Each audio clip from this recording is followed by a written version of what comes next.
चलो माँ, अब सो जाओ, थक गई होंगी, निखिल ने प्यार से कहा। लक्ष्मी नगर का छोटा सा घर उस रात रोशनी से जगमगा रहा था। रसोई में दाल मखनी, पुलाव और अमृता के हाथों बने गुलाब जामुन की खुशबू फैली थी। अमृता की आंखों में गर्व झिलमिला रहा था। बेटा निखिल एक्साइज डिपार्टमेंट में नौकरी पा चुका था और बेटी अनु भी बैंक में काम करने लगी थी। आज घर में सच्ची खुशी थी। खाना खत्म हुआ, सबने मुस्कुराते हुए प्लेटें उठाई। अनु ने छेड़ा, अब तो माँ का रिटायरमेंट टाइम शुरू हो गया। अमृता कुछ पल चुप रही, फिर बोली, सोने से पहले मुझे तुम दोनों से एक तोहफा चाहिए। बस 5 मिनट बैठो। दोनों बच्चे हैरान थे। पहली बार माँ ने जिंदगी में कुछ मांगा था। वे जल्दी से सोफे पर बैठ गए।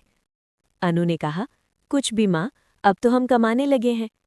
निखिल हंसते हुए बोला, हाँ माँ, जो कहेंगी वही मिलेगा। अमृता ने बिना मुस्कुराए कहा, मुझे चाहिए आज़ादी। कमरे में जैसे समय ठहर गया। पंखा घूम रहा था पर किसी के गले से आवाज नहीं निकली।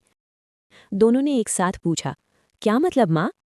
अमृता ने धीरे से चश्मा उतारा। उनकी आंखों के कोनों में हल्की नमी थी। अगले हफ्ते में 40 की हो जाऊंगी और अब बाकी जिंदगी अपनी तरीके से जीना चाहती हूँ। शहर के दूसरे कोने में मैंने एक छोटा सा फ्लैट किराए पर लिया है। अब मैं वहां अकेली रहूंगी, अपने मन की रानी बनकर। अपने खर्च के लिए स्कूल की नौकरी करती रहूंगी। अनु की आवाज कांप रही थी। लेकिन माँ, क्यों? क्या हम आपको दुख देते हैं? अमृता हल्के से मुस्कुराई। नहीं बेटा, तुम दुख नहीं देते, बस यादें देते हो। तुम्हें नहीं पता मैंने कैसी जिंदगी जी है। वो ठहरी, फिर बोली, अपने माँ बाप के घर में मैं 8 बच्चों में चौथी थी। 6 बेटियां, 2 बेटे। हमारे घर में बेटियों की कोई कीमत नहीं थी।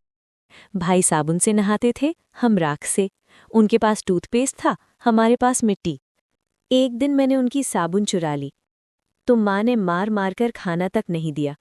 पूरा दिन भूखी रही, बस रोती रही। कमरा कुछ देर के लिए बिल्कुल शांत हो गया। फिर अमृता ने आगे कहा, हमारे कपड़े भी दूसरों के बचे हुए होते थे। सर्दियों में रजाई में इतने छेद होते कि सारी बहनें एक दूसरे से चिपक कर रात काटती थीं। निखिल की मुट्ठियां भिंच गईं। आपने कभी बताया क्यों नहीं माँ? अमृता फिर बोली, क्योंकि मैं नहीं चाहती थी कि तुम नफरत में बड़े हो। मैं चाहती थी तुम अच्छे इंसान बनो। हमें खेतों में काम करना पड़ता था, हल चलाना, बुआई, कटाई, सब। मुझे बकरियां चराने भेजा जाता। वो मेरी दोस्त बन गई थी। जब कसाई आता और कोई बकरी पकड़ी जाती तो वो मेरी तरफ देखती, जैसे आंखों से कह रही हो, अमृता, आज बचा लो। पर मैं कुछ नहीं कर पाती। रात को बस रोती रहती। तभी तय किया, मैं इंसान बनूंगी, बकरी नहीं। निखिल ने पूछा, तो आप पढ़ी कैसे? अमृता मुस्कुराई। पड़ोस की लड़की से उसकी पुरानी किताबें और बची हुई कॉपियां मांग लेती। बकरियां चराते वक्त उन्हीं को पढ़ती रहती। उस लड़की की माँ ने मेरी लगन देखी और मेरा 10वीं का फॉर्म भर दिया। मैं अच्छे अंकों से पास हो गई। लगा अब जिंदगी सुधर जाएगी, लेकिन किस्मत में कुछ और लिखा था। दिल्ली से तुम्हारे पापा आए।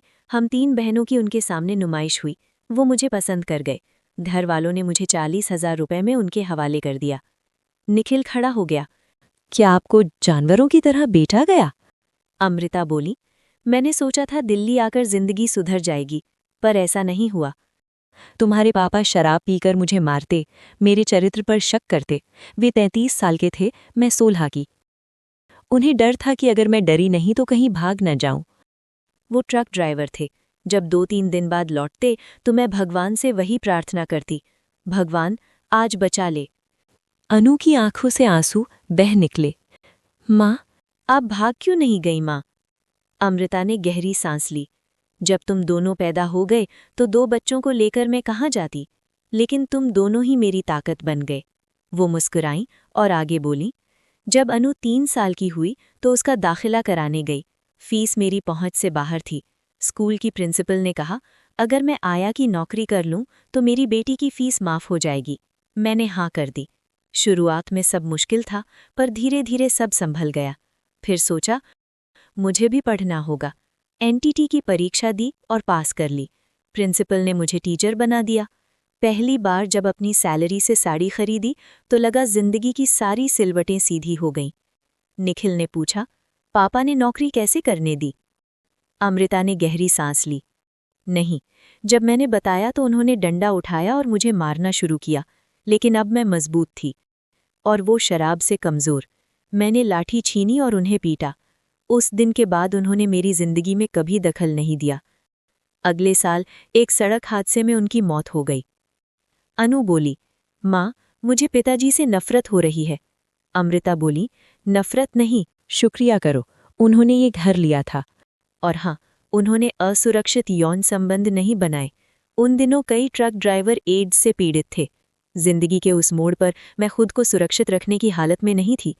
जब स्कूल में काम शुरू किया तो शिक्षिकाओं से सीखा कैसे खुद को सुरक्षित रखना चाहिए। निखिल ने पूछा, माँ, आपकी कौन सी इच्छाएं हैं जो हमारे साथ रहते हुए अधूरी रह गईं? अमृता मुस्कुराई, बहुत कुछ। मैं पहाड़ों पर ट्रैक करना चाहती हूँ, किसी विदेशी देश की सड़क पर अकेले घूमना चाहती हूँ, डांस सीखना है, तैरना है, गाड़ी चलानी है, हवाई जहाज़ में उड़ना है, और हाँ, किसी ऐसे इंसान से दोस्ती करना चाहती हूँ जो मुझे इंसान समझे, खिलौना नहीं। अनु ने झिझकते हुए पूछा, मम्मी, क्या आपके कोई प्रेम संबंध है? बिल्कुल नहीं। अमृता ये कहकर बाहर चली गईं। अगले हफ्ते अमृता के जन्मदिन था। केक कटा, हंसी गूंजी, लेकिन उसके बाद वो अपने कमरे से एक छोटा सा सूटकेस लेकर आईं। दोनों बच्चों को गले लगाया। अनु रोने लगी। निखिल ने रोकना चाहा, पर अनु ने उसका हाथ पकड़ लिया। भाई, रहने दो, माँ को जाने दो। अमृता दरवाजे की चौखट पर पल भर रुकीं। बाहर सुबह का सूरज फैल रहा था। मैं जा नहीं रही, बस वहां जा रही हूं जहां मैं खुद को पा सकूं। वो चली गईं, पर पूरे आत्मविश्वास के साथ। उस दिन पहली बार अमृता किसी की माँ नहीं थी, किसी की पत्नी नहीं थी, वो बस अमृता थी।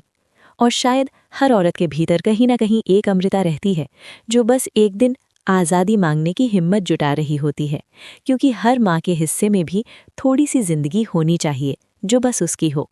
इसी तरह की कहानियां सुनने के लिए चैनल को सब्सक्राइब करें और वीडियो को लाइक करें। जय हिंद।